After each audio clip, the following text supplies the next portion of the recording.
Um, First, I want you to introduce yourself. The topic today is what do Black AF means? But with everything that's going on in the world, um, as a Black man, as a father, um, I want to hear your thoughts of how you feel right now. So, Well, my name is Eric Hightower, father of two, and I have a wife. My wife Karen Hightower. How do I feel right now? I'm definitely angry, as is everybody else is upset. Um, as a black man, I feel like I have to watch my back everywhere I go. I got to make sure that, you know, even at a stop sign, that I'm right behind the stop sign, or I'm stopping at the red light uh, properly. I'm not doing anything crazy. And I was just talking to my daughter about going to one of the rallies, and she says, "Dad, I don't know if she said, I'm more scared for you to go to this rally."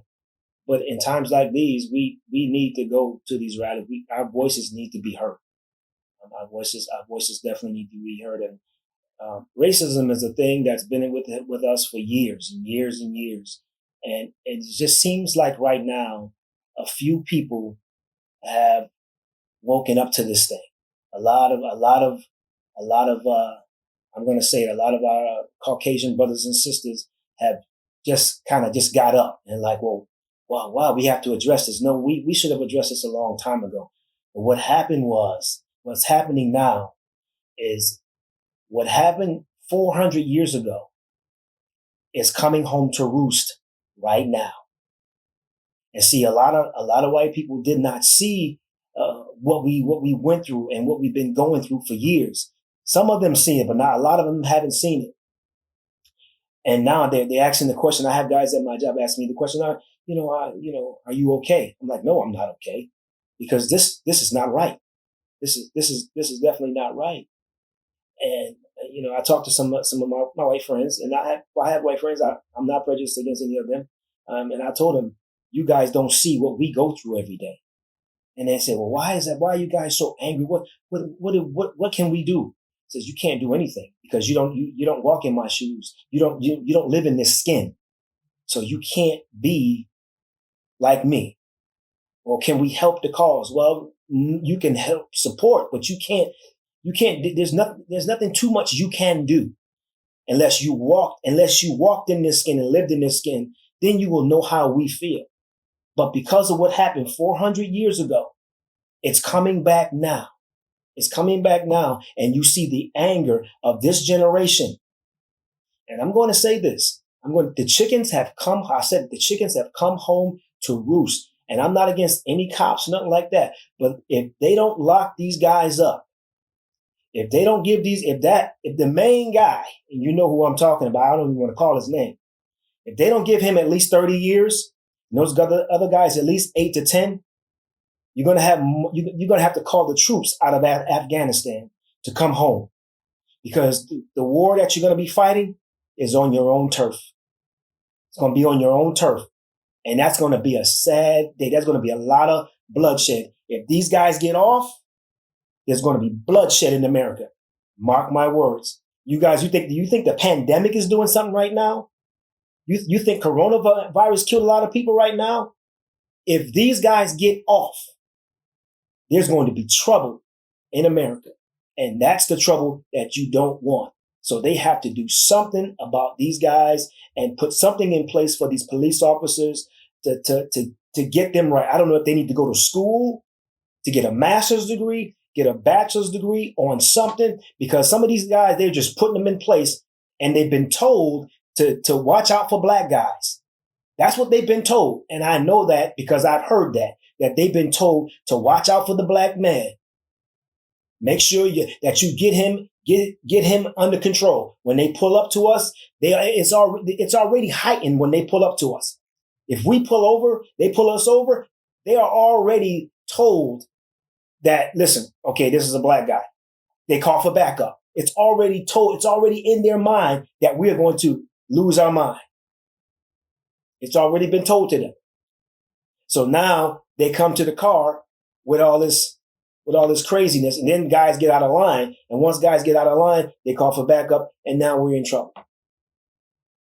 That's where we are. So right now, yes, I'm angry. I'm upset. I'm really angry about it.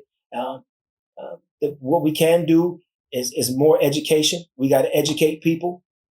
We got to let them know that, listen, we're not going to stand for this anymore. We're not going to go for it anymore. And I'm so proud right now of the young people that I see. The young people right now, I'm very proud of them. I commend them, give them a hand clap, because they are coming together and they're letting us know as a nation that they're not going to stand for this going forward. So 10, 20 years from now, racism is going to be it may not be abolished, but it's not going to be heightened as you see it right now, because these young people, they're not standing for it. And these political figures right now, watch yourself, because they're going to vote you out. They're going to vote you out. And if you want to make change, get to the voting booths. That's where the change is going to be made. Get to the voting booth. All right. Edie. So, the last segment we did was, we talked about Black AF and stuff like that. So thank you for that. That was awesome.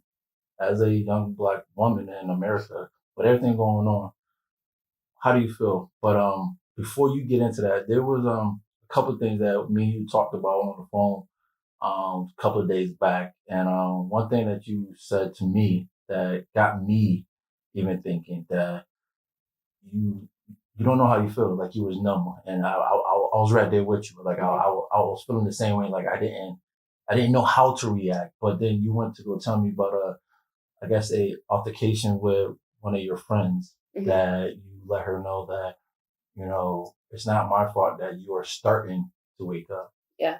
So let's kind of go with that. Yeah. Okay. So this is a couple days back where I was talking to one of my friends, and she is African American too. And we went to the same school and everything. And it was a matter of her going to an HBCU like last semester, and now she's at a PWI. And I made a comment that said, with everything going on mentally, get yourself prepared and like just don't focus on the negative. Like mentally, I want you to be stable. And she took it as like, how can you say that when right now everything's going on? And, that's not as selfish. And I spoke to her about it, and I'm like, well, I privately spoke to her about it. And I just told her that, I've been dealing this battle of racism and prejudice with me since I was 8 years old. So speaking about it now, and I'm 20, I'm sick and tired of it. Like the talk is necessary, but also it's tiring when that's literally been all your life. That's your whole entire conversation has been racism. And I talked to her about it, and I just said, it's not my fault that when it came to us being in the same schools, you was the accepted Black person. I wasn't. So what I was saying rubbed white people the wrong way, and they didn't accept me for me, and they accepted her. And I just told her, it's not my fault that happened, but I also want to look at my mental health and make sure I'm okay before I even go out and talk to anyone else. And over time, she understood where I was coming from, and she, we had a back and forth dialogue, and she got what I was saying. But with everything going on right now, I am numb still. I'm numb, I'm scared, and I'm really mad. I'm upset. I'm angry. And I don't know how to I won't say bottle up, because that's what I've been doing since I was 8, bottling up everything that I feel. But I don't know how to release it. And it just frustrates me that Blacks are asking for the basic human rights of just being a human. And the fact of the matter is, you can't even grant us that. We're not getting at revenge. Because truth be told, 400 plus years of slavery, and then you have segregation, then the Jim Crow laws. We want revenge, yes, but we're not asking for revenge. We're asking for a basic human right. And the fact that that's so hard for some people to comprehend and understand, and having white people say, oh, why are you so angry? You want to know why I'm angry? Because I've been talking about this conversation since I was 8. What 8-year-old talks about this is my question. I asked plenty of my white friends, have you had the conversation with your parents about if you get pulled over, what do you do? And they said no. Flat out no. And I'm like, oh, well, I had the car since I was like 13, 14. If you get stopped by the cops or whatever, what do you do? And I know my answer on the spot. On the spot. Hands on the wheel. Yes, ma'am. No, sir. I know all of that. And the fact of the matter is, every single time I hear a siren or the lights go off, I get anxiety. I honestly get anxiety. So my heart starts to race. And I'm like, am I going to get shot at today? That's honestly my fear. So when people ask, oh, why are you so upset? Why are you angry? The police are just doing their job. I'm not going to commend fish for swimming. You don't commend fish for doing the basic thing. They swim. You don't commend that. Cops, you don't commend them for being good people. They're supposed to be good people. They're supposed to do their job correctly. So I'm not going to commend nobody for doing their job correctly. And that's point blank, period. I don't care. And that's honestly how I feel. And I'm sick and tired of hearing the same conversation over and over. And, oh, why are you so angry? Why? And my thing is this also, right? When I could compare my Black experience to white people, they always resort to, oh yeah, with the Holocaust. Listen, I want you to listen very closely, okay? The Holocaust was how many years compared to 400 plus years? Are you serious? You're going to compare my experience of what I still experienced to what your ancestors been through that you still don't experience? Really? Really? So it just blows my mind. Like, oh, I experienced, my grandparents was in the Holocaust. Yeah, but are you? I still am in the Holocaust. Let's talk about it real quick. So when you tell me why I'm so angry, then it just makes me so upset. It just makes me so upset because it's like, don't compare my experience to what your grandparents experienced because I'm still experiencing it. I cannot compare my experience to what my ancestors experienced as far as slavery because I haven't experienced slavery, but I have experienced segregation. I have experienced racist comments. I experienced all of it but slavery. So when you ask me why I'm so upset, when you ask me why I'm so angry, I'm an angry Black woman, look at history. Because truth be told, if this is your life, you'll be just as mad. And people always say, oh, well, white cops are killing white people too. Then why aren't you upset is my question. If white cops are killing your people, which is white people, why aren't you upset? If white cops are killing Hispanics, if white cops are killing Asians, then why aren't you upset? Why? Now it's oh, Black Lives Matter. It's like, oh, all lives. If all lives matter, right? If all lives matter, then why do we have to talk about Black lives? All lives can do Black lives. It's white lives. It's Asian. It's everyone's life. But when one life's in jeopardy, yes, that life matters. It matters. And I'm sick and tired of hearing about it. I'm sick and tired of it. Because this has been my life since I was 8. And to all the parents out there that are white, you really need to sit down and talk to your children about this, honestly. Because it shouldn't be a conversation that I have with your kids at 16. It shouldn't be. Certain things should come from parents. It shouldn't come from peers or teachers because they're going to teach it wrong. Like I've been hearing since I was 8. Okay? Teach your kids, honestly, because it should not come from me. Now, certain things, yes, they have to learn by themselves, but everything that they're learning should not come from me because my experience does not correlate with the whole Black experience. I'm just one Black person. Compared to a person from Harvard or a person from Glastonbury or whatever, their experiences are different. So I cannot tell your white children what I experienced, and they're going to think, oh, that's the whole entire Black. No, it's not. That's just my personal experience. So first of all, teach your kids, number one, and educate yourself. Read a book about it, okay? Read a book, because last time I checked, when it comes to certain school systems, y'all throw European history at us, so we're throwing Black history at you. How about that? Read it. Read the book. And if you're still confused, that's when you come to us and say, hey, I'm still confused. What can I do to educate myself better? That's what we will accept. Nothing less. And that's that. Point blank, period.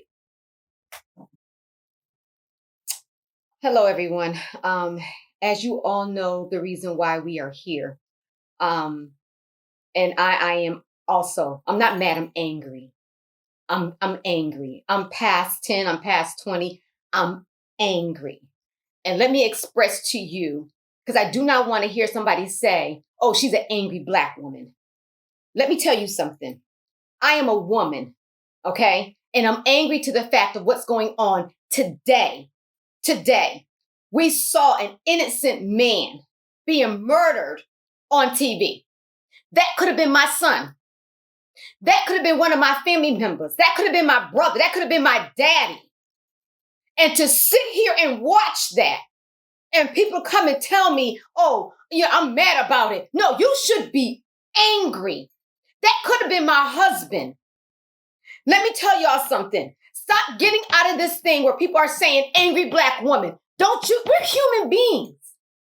We're human beings. We're angry because we're human beings. It has nothing to do with color. Nothing to do with color whatsoever. What is right, and what is wrong is wrong. And when it's wrong, it needs to be dealt with. Period. I am so tired of the fact where we have to sit down and not say anything. A man was murdered. This was not no TV show. This was live. A man was murdered. For what? For what? They say $20 bill, counterfeit, or fake check. Whatever the case may be. But as of today, this man is not here. Let me tell y'all something. I so agree with my daughter when she says about the cops. I too am nervous when I drive. I too am nervous when I hear a siren. I am nervous when my son is on the highway driving back and forth, praying to God he does not get pulled over because of the color of his skin. We don't choose what color to be born. We're born this way because that's who God created us to be. Don't judge me by the color of my skin. Martin Luther King said, plain as day. Don't judge anybody by the color of their skin, but by their character. So you mean to tell me every black man, woman, child, boy, girl, whatever the case may be, is bad because of the color of their skin? Until you walk in my shoes. And I'm not talking about size 6 or 6.5. I'm talking about when you are my color. Then you come and you talk to me about how you feel. Other than that, I don't want to hear it. Well, I don't know what to say. How about saying the truth? How about telling the truth? How about recognizing, yes, racism is real. It's real. And when you keep your mouth shut, you're just as guilty. We need to stand up and say something. Our voices need to be heard. I don't give a rat's how old you are. You have a voice, let it be heard. I've had it. When my daughter goes out, I'm nervous about getting a phone call, crying out, Mom, Mommy, George Floyd called out for his mama. How can you not feel that? How can you not be angry? His mom already passed, but just imagine if she was alive and she heard that and she can't do a thing. She can't do a thing. People, you got to wake up. Malcolm X said, by any means necessary. And I don't really think we understood what that man meant until now. We are tired. And we're at the point where we're tired of being tired. You mess with my babies. Let me tell you right now, I'm worse than a mother bear. And I'm going to make sure justice is served the right way. All cops are not bad. But if you know that a cop has a history of doing things wrong for 19 cases, I believe, and you did nothing, you're just as guilty. Correct the wrong. Make it right. Parents, my daughter said it clearly. Teach your children. Children are born. They don't know hate. That comes from the home. We talked about this before. It is taught. Love is taught. Hatred is taught. Judging people by the color of their skin, that's taught. Children don't know no color. And if you allow that to continue as they grow, what do you think's going to happen? They're going to become police officers. They're going to become doctors. They're going to become lawyers. You got to start doing the right thing. And the right thing is being right and being true. Love one another. It's not hard. If I love you, I'm going to love you. If you're wrong, I'm going to correct you and let you know you can't do it that way. You can't say what you want to say. And let me tell y'all something right now. You come to me with that nonsense, I'm going to check you where you stand. I don't care if you white, Hispanic, or black. It don't make a difference.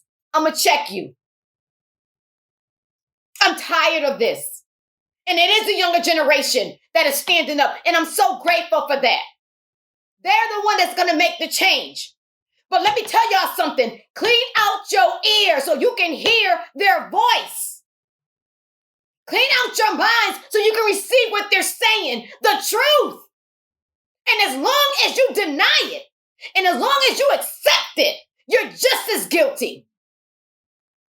Just as guilty until somebody come knocking at your door and tell you that your son or your daughter been killed by a cop. Then you're going to see how we feel. We live with this every single day. But you walk around like it's no big deal. Walk in our shoes. Drive in your car at midnight and see a cop drive by or a siren. Tell me how you feel. It's not a comfortable feeling because you know what? Not only are the young men and the black men are being killed, but so are the girls. Sandra Bland, Breonna Taylor. The woman was in her house, sleep, and they came in her house and killed her. For what? Wrong house. And that's acceptable?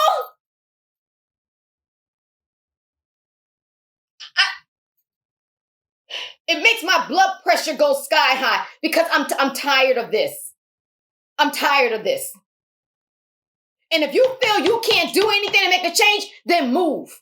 Don't say nothing. Don't do nothing.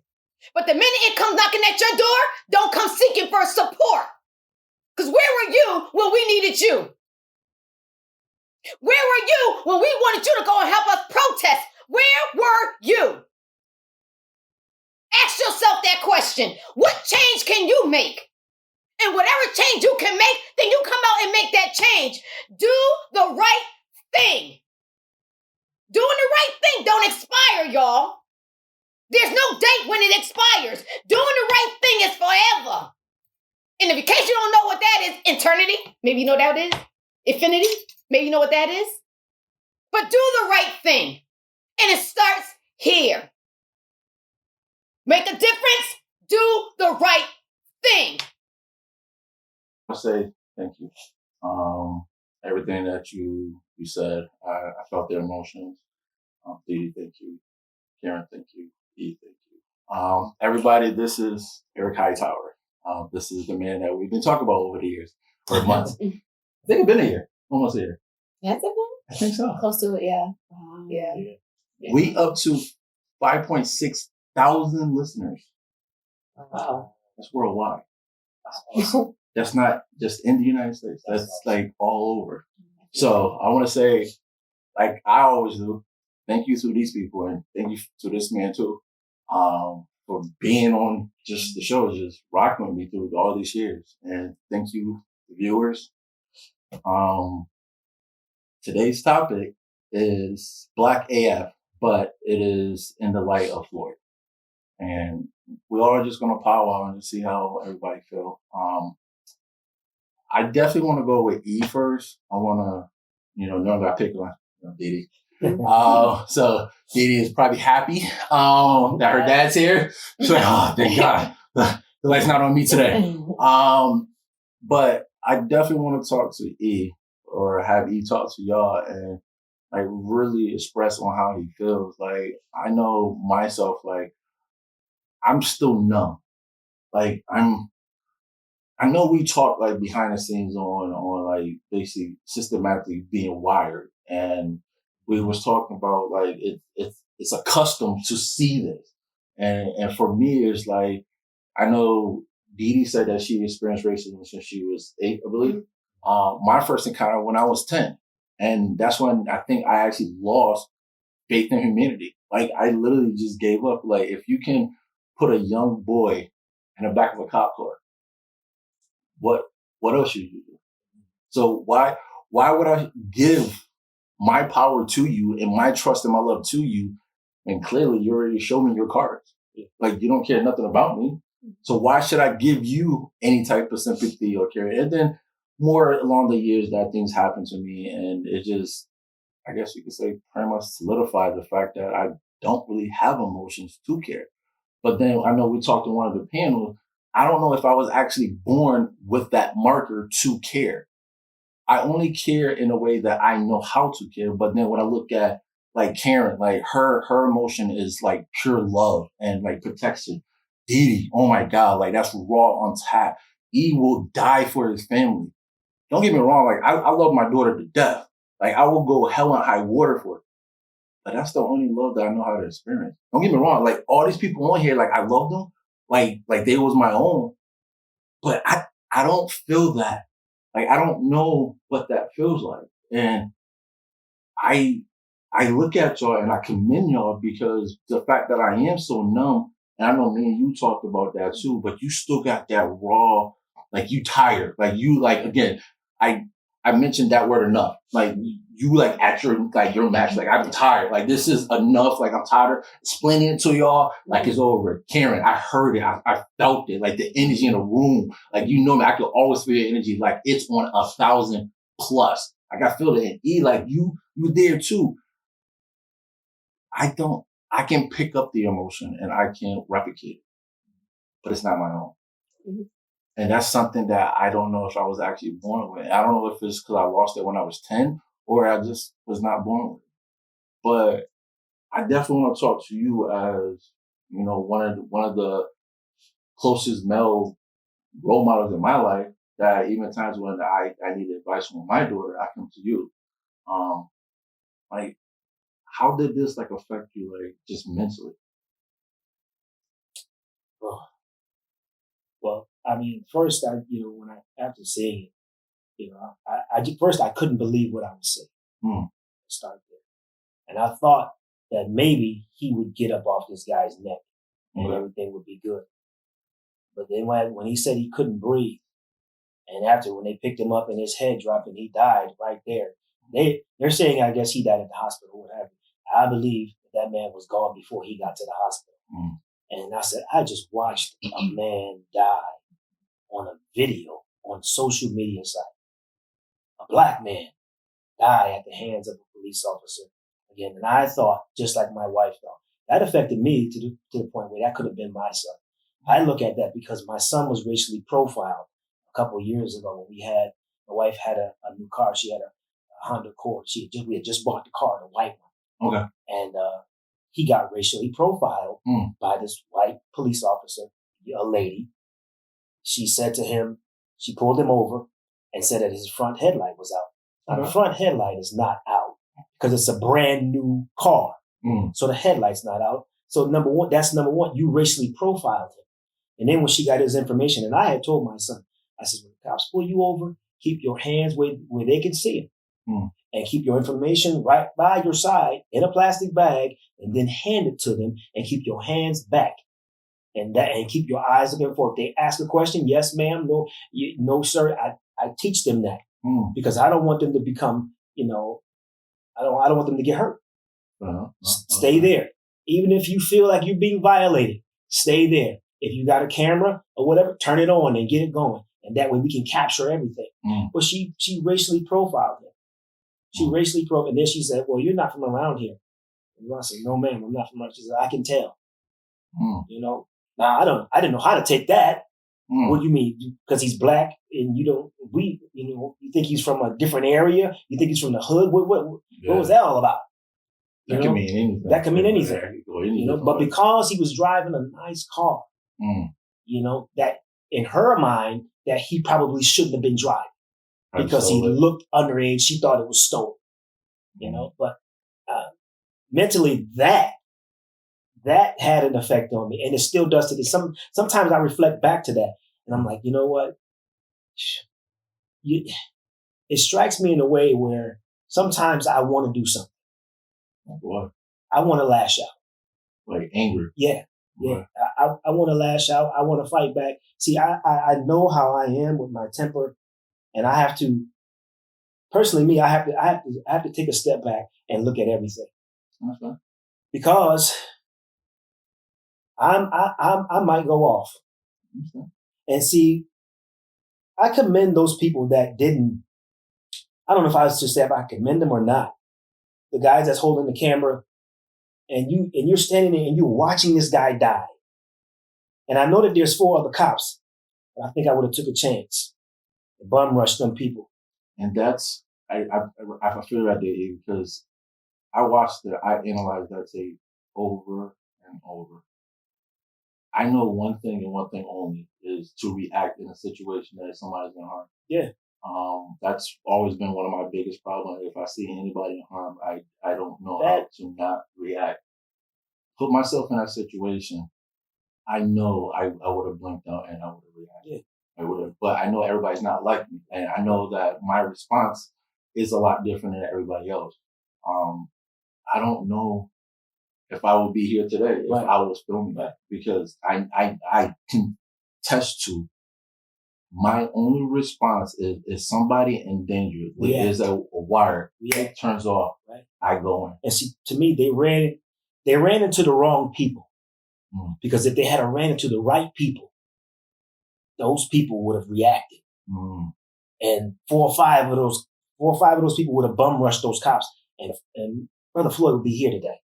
He would be here today if they would have just, and I understand you're putting your life at risk too, but you have some people that really don't care. Oh yeah. And they're angry with these cops. Mm. And they would have just said, no, not today. We're sick and tired. And see, that's what it's coming down to. Mm. That's what it's coming to. The next time somebody sees a cop doing something out of the ordinary to a black man, there's going to be a different response. But see, you just said systematically the next time. Yeah, because it's going to be another time. And that's where I'm at. Like, we're so custom. Mm-hmm. Like my issue with, we all talked about this, behind the scenes, that I didn't want to talk about it. I didn't want to make a skit or anything, because when me and you talked on the phone, like, we was numb. Like, we didn't know how, like, it's like an everyday thing. Like, this is normal. Like, oh my God, there's another black man. And we was talking about how, like, I don't want this movement, and I put in quotations because right now there's a lot of people that's profiting off this man's death. Yeah. There's a lot of people are making That's another memes, thing. T-shirts, hats, That's and stuff another- like this to make a profit. Like, listen, my brother in Florida, Tony, shouts out to Tony. He said this, and it made me realize, and I think this is why I don't like funerals. He's like, the only time black people really come together is in death. Yeah. And weddings. I don't know about wedding. Well, yeah. Well, weddings, they may be, yeah. I don't know. But funerals, Well, yeah. funerals, They the come only together. time that we come together is in death.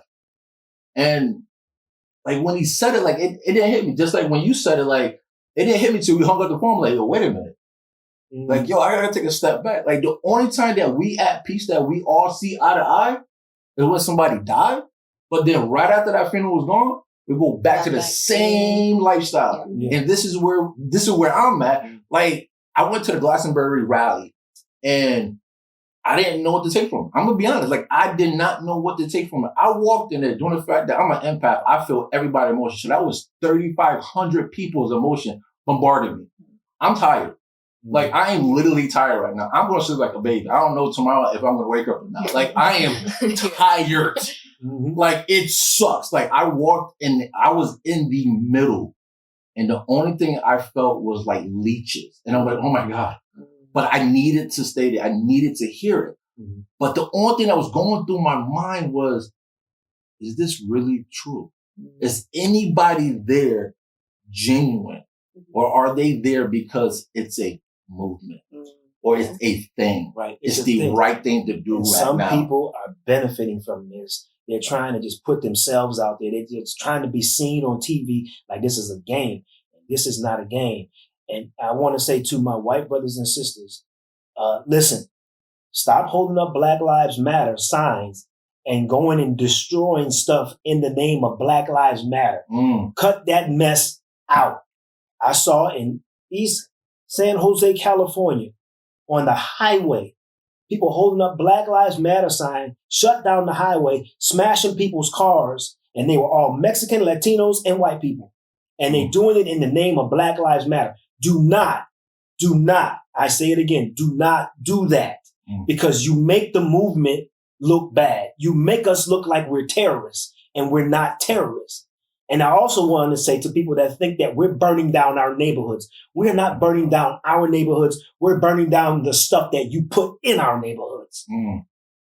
You put the Taco Bells, you put the Walmarts, the Targets, and it's burning down now because of what happened 400 years ago, what happened in Tulsa, what happened in Rosewood when you burned down a city. It's all coming back now. This stuff is happening now.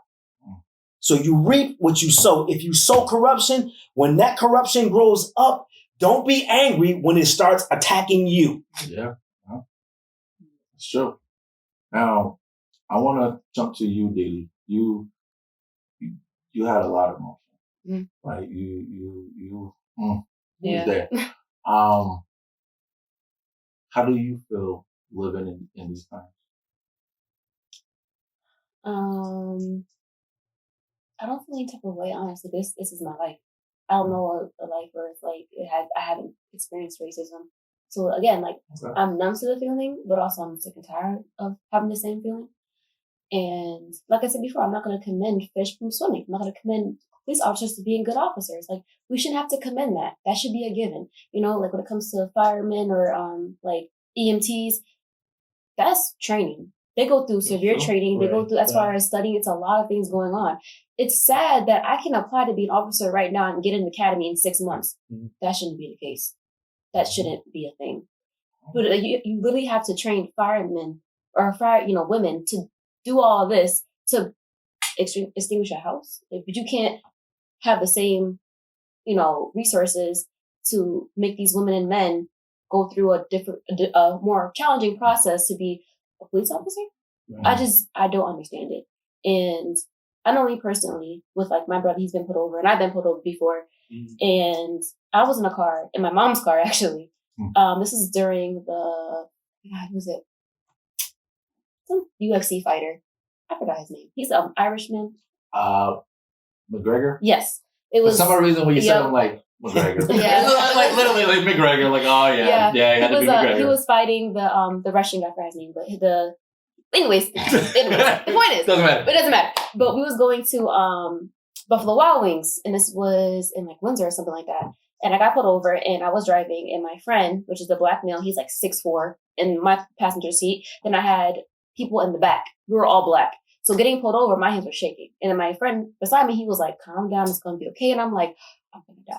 And that was not even I'm going to die, my mom's going to kill me. It's more like the cops is going to kill me. Oh, okay. Because like my mom, like, I can kind of handle that. But like the cops, a little bit. Mom, I can handle you. Yeah, but like as far as like, I thought I was literally going to die. I said, I'm going to die. And he was like, I said, no, I'm going to die. And I think that's when he was like, oh, cops. And I'm like, I'm going to die. And I had fear in my heart, like, oh my, I can legit, like, if I say one wrong thing, I'm out the car and I'm on the ground. And it was an honest fear for me. The fact that, like, I'm gonna die tonight, and my parents gonna be like, what happened? Now they're out with a daughter. Like, they don't have a daughter anymore. So I still have that fear of, like, getting pulled over and, like, or even seeing lights behind me. And it's like, it's sad. That shouldn't even be the case. And again, like, talking about it's very tiring sometimes because like, it just drains you like tremendously. And I am big on mental health. My mom and dad, I'm both am. When it comes to mental health and like depression and anxiety, I'm big on it because I have anxiety when it comes to this. So when it comes to stuff like that, I'm a huge advocate for it. So the fact that I'm experiencing this and that so many Black people are experiencing this, but again, there's a stereotype that, Black people don't suffer from depression or anxiety. Like we don't have, that's not built in us because for so long, we had to be strong. Yeah. But it's like, if I don't have to be strong for a second, I don't want to be. Right. And I'm to that point where it's like, I know I have to be strong for the movement. I know I have to be strong for my Black people and everything, but it's like, I'm tired. And it's like, it's to the point where it's like, I can't even afford to be tired. And that's terrible because now you have people that are depressed, that have anxiety, and all of this in one community trying to face the same thing, but they can't because it's a bigger issue. So it's like, what do you do from there? Where do you go? And you're just stuck in this loop, and it's tiring. I don't know what more to say. Like it's tiring. That's it. From what I do feel my daughter's pain. But what I can say to her generation is to keep doing what you guys are doing. Keeping that voice going, keeping that out there. And I've often told you are a leader. Oh my God, you are a leader, girl. And for those that don't know, She's a great debater. What? And What? I will put her up Yes. against Anybody. Like, Yes. And I guarantee you, Yes. you will come out of that room sweating bang. Mind blown. because this child, God has gifted her with the gift of gab and know-how and knowledge and wisdom. She's got it at a young age. And I learned from her. This is my daughter, and I Sure, They learned told from her- this the other day. Like, it wasn't that long ago. listen, this is what the system told her. You got dyslexia, so you got to be in this class. Mhm. And I told my daughter, I said, I want you to read every day. You're going to beat this devil by reading a book every day. Just read. She reads to this day. Mm.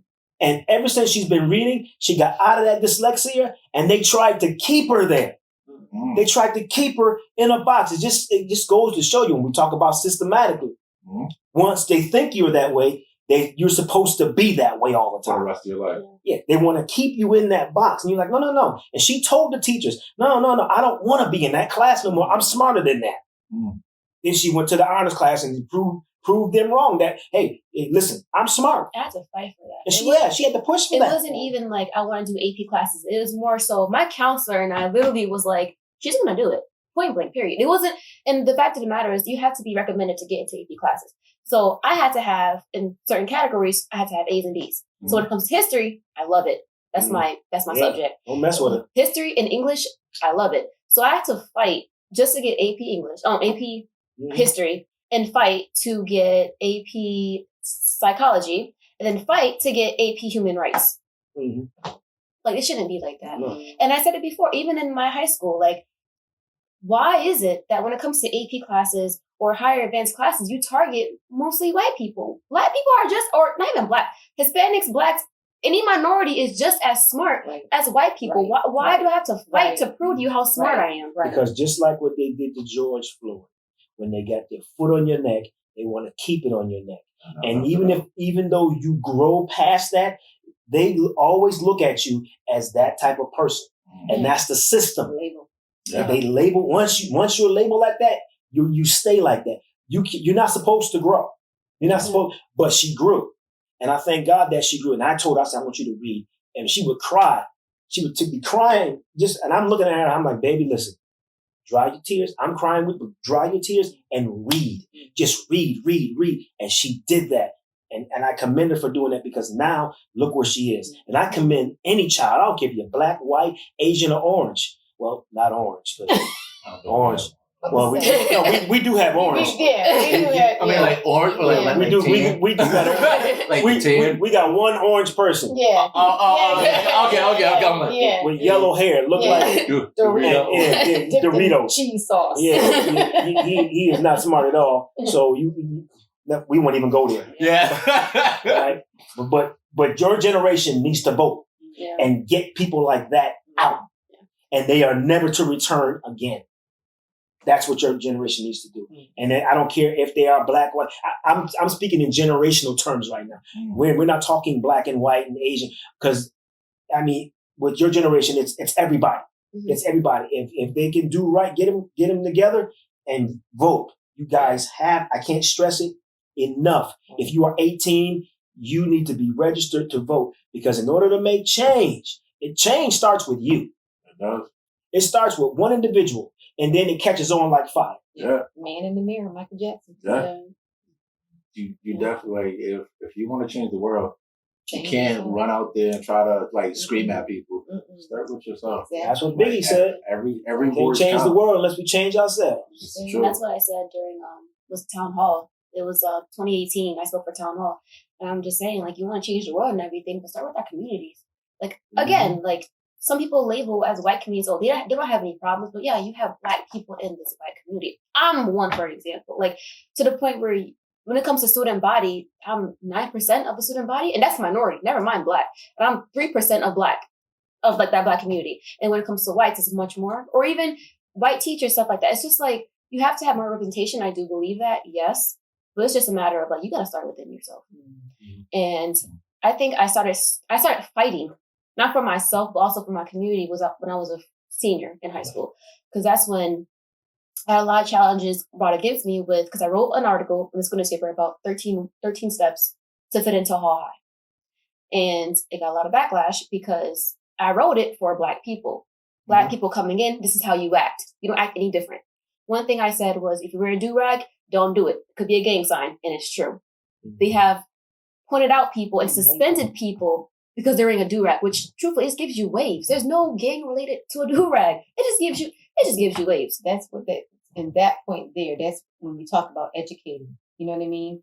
You know, not understanding. You know, each culture has different things. You know what I'm saying? So in order for you to understand each culture, you need to study that culture. You know, and how you study that culture. And I believe, Ty, you had mentioned this before. Everything is not put in a book. It's not put in a book. So if you want to get to know me, sit with me and talk to me. I'm qualified to have a decent conversation. I'm educated to have a decent conversation. So if you want to get to know different cultures, sit with them. Me personally, I learn people from a distance, right? I watch, then I approach. Because by that time, then I know what you like and what you don't like. Now I want to get to know you personally. You only know people by how they carry themselves. And I don't know well, everybody should remember nouns, pronouns, adjectives, and all that kind of stuff. Listen, doing thing is a verb, it's an action, right? You want to make a change? Do something. Do something. Learn people. I love how all three of us talked about the education system, because I definitely want to put the light on this. The system failed me in two ways. I'm an entrepreneur, so I don't have a sheep mindset. I can't follow. Like, it's literally hard for me to follow anybody. You tell me to do something, I'm going to ask you why. It's just like, why? Why? Like, I mean, even my daughter, she's nice. Like, Daddy, why? And I'm like, wait, hold on. Sorry. I got you. But with that said, and we talk about, you know, late 80s, early 90s. You know, that's when, I mean, I was born in 83, but obviously I didn't go to school until I was 86. So it's supposed to be 5, right? Let me just make sure I got my math right. You know, stuff like that. So the system failed me. So I want to make this very clear. I love education. Don't like the system. I don't like school and what it stands for. I'm not knocking teachers. I love all teachers that actually has a background that want to teach outside of the systematic way of teaching. So I just want to make that very clear, because I know a lot of backlash on teachers will be like, no. And yes, I do have multiple degrees, but it's a piece of paper just meaning that I can pass the test. I'm very good with tests. You put a book right in front of me. I can remember dates like it's a computer. It's just about remembering and putting the answer on that line. And forgetting about it later. Thank you. So now with that said, I also do understand a lot of people have a hard time retaining information. So I'm not knocking nobody. I'm just telling you how my brain works. And if you look at the system has, I'm going to prove to you. Okay, Eric, when did you go to school? Yeah, wait. Give me... Well, you graduated? No. Give me middle school. When did you go to middle school? Oh, shoot. You're going back. Wow. Back. Yeah, right. Like, man. 60, 70? Nah, I ain't no 60. I'm not going to say, like, how back we go. Middle school, you're probably looking at about 80. Is it 80? 1980? 81? 81? Okay. Probably. Wouldn't it be 70s? Late 70s? But 78. Yeah. It'd be 70, 78. Okay. Probably 78, 79. So 70, 70. Now, watch this. The school, middle school? Like, what, 2013? No, 2011 through 2014. Middle school? Yeah, 2011 to 2014. Okay. You sure? I was, Yeah. I was in 90, 96, 97. Check this out. Bet every last one of you know about Macbeth, right?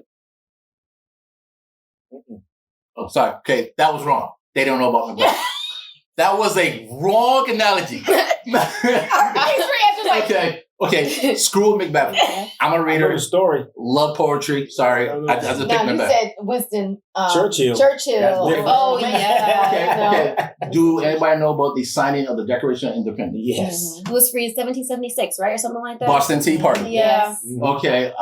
Did y'all read The Tale of Two Cities? Yes. Okay. No, I didn't. We getting somewhere. I read Mice and Men. That's what I read. Mice and Men. Yeah, I read that. Mice I and read Men. that. Okay, okay. Yeah. Ferdinand. Okay, how about Romeo and Juliet? Yes. Okay, all right. Yeah. So the first one, Macbeth, maybe that was just kind of off topic. So let's just scratch that. You read I know, like they all just went quiet like crickets. But besides Macbeth, how come 4 different generations here, we still know the same exact thing? Mm-hmm. Right. Yeah. Why is that? And I'm pretty sure y'all learn math the same exact way. Other than now, other than now that math changed in the whole box, and I get why they're doing because they want you to understand numbers, and that's phenomenal. Like that I will commend it like the system. That is phenomenal to understand numbers because numbers, when it comes down, that is our language. Mm-hmm. Like if you don't know numbers, you don't know anything. And I'm sorry, like numbers isn't everything. So that's phenomenal. But why is it that we all know about Mouse and Men? Like why? What like what is the reference to the book? Can you remember?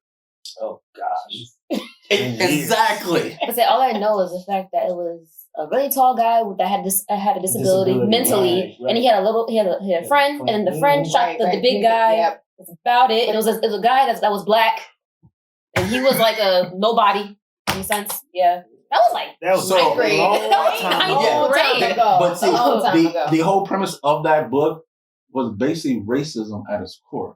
It was about prejudice and it was about trying not to judge on your own C9. That's pretty much what the whole book was all about. But again, we got 4 people on this panel here.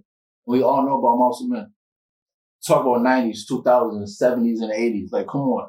Like the system, and I'm gonna say it, the system was not geared for none of us.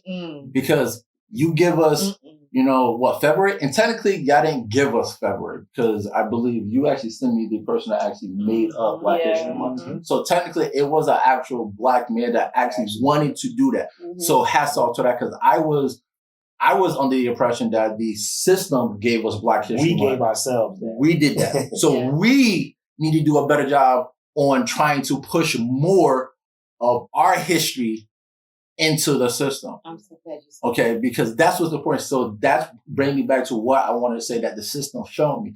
I went to school and I know I'm different. I knew since I was born that way. Listen, I apologize for cutting it off right there, but we went on for probably for another hour to an hour and a half. The segment was roughly about 2.5 hours long. And we cover a lot of different things. I mean, the main thing that I wanted for everybody to see was the different views in the beginning from Karen, that you felt her passion, you felt her sorrow, you felt her worry, you felt her loss, her fear for her own kids. Dee Dee, you felt the emotion. Eric, as a father, just worried about his son and his family. Listen, I could have played the whole entire skit. Like I said, it's 2.5 hours long. But I just want I want everybody. And I mean everybody. I'm not just talking about one race. I'm talking about all of us. And the time that I did this clip, I mean, I learned a lot, not just about me, but also about Karen, about Dee Dee, about Eric. I mean, I learned a lot. After the clip, I was more intrigued. I was more, I was worried. I needed more information. So, me being me, I dove more into depth. I actually went to the law library and I did a lot of reading on just human rights, citizenship, just a lot. And I would definitely share my findings. And this won't just be a topic for just 2 weeks or 2 months. I want everybody to understand that whatever we doing now, we can't stop. Now, a lot of people, when I put out the audio part before I did the video because I just want everybody just to get behind it and just listen to it. But I wanted y'all to see the emotions of what I was in the room with. And as y'all saw, it was very passionate. But there's a lot of things that's underneath the surface that a lot of people don't know. There's like iceberg analogy that most people only see just the tip, but they don't understand how big the glacier or the iceberg is underneath the water. We only see the small portion. Most of us think that Floyd death was the last thing, like it was because of police brutality. No, that was just it. In the word that I said in the clip, that was enough. Enough is enough.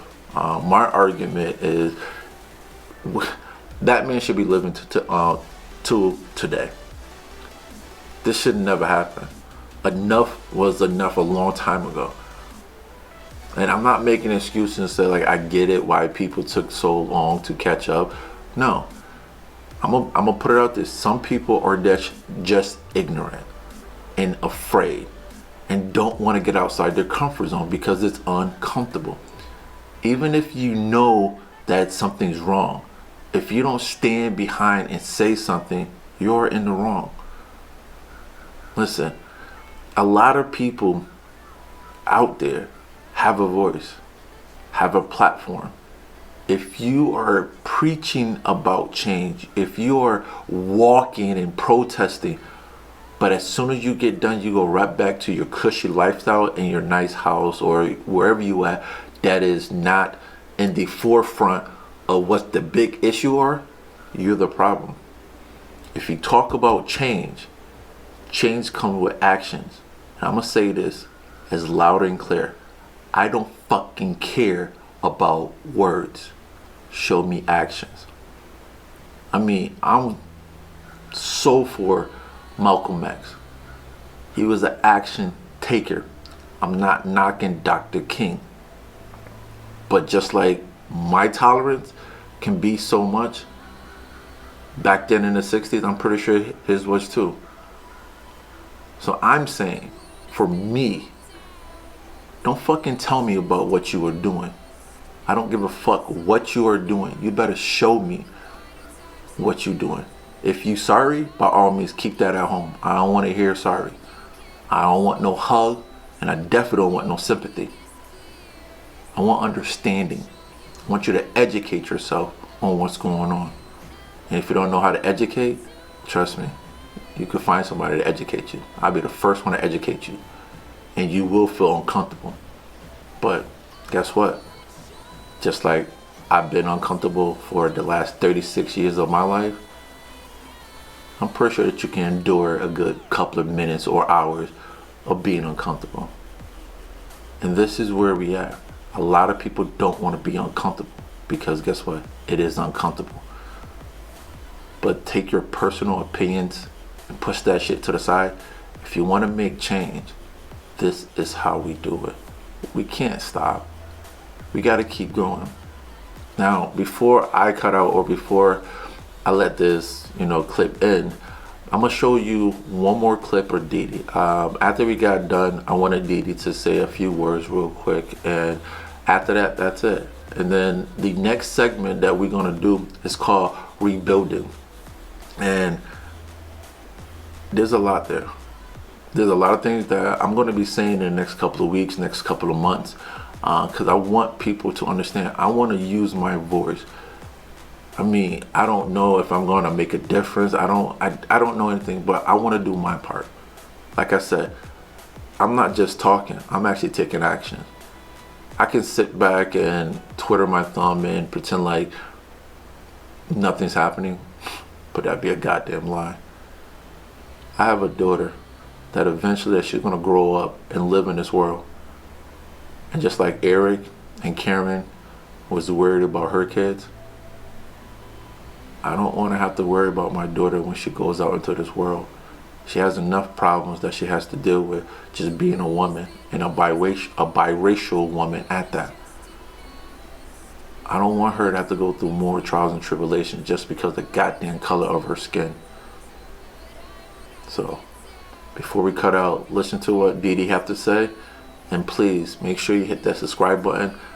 I recommend, please share this video, like, subscribe, hit that subscribe button to get all the notifications when I upload a new video.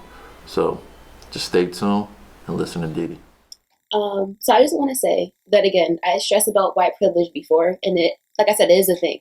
So, you know, my age group, even older, please go out there and please protest. If you're in Connecticut, I know there's a protest going on in, I think, June 19th in Hartford. Flyers are going around and everything. Please, we want to hear your voice, we want to see your face. Stand with us. There's been plenty of times where our voices haven't been heard, and for once, you're hearing our voices, and we're loud and clear. We're not stuttering. This is how it is. So please come with us, join with us, and protest with us, because it's not going to change unless you're there and we see your faces. So come out, please.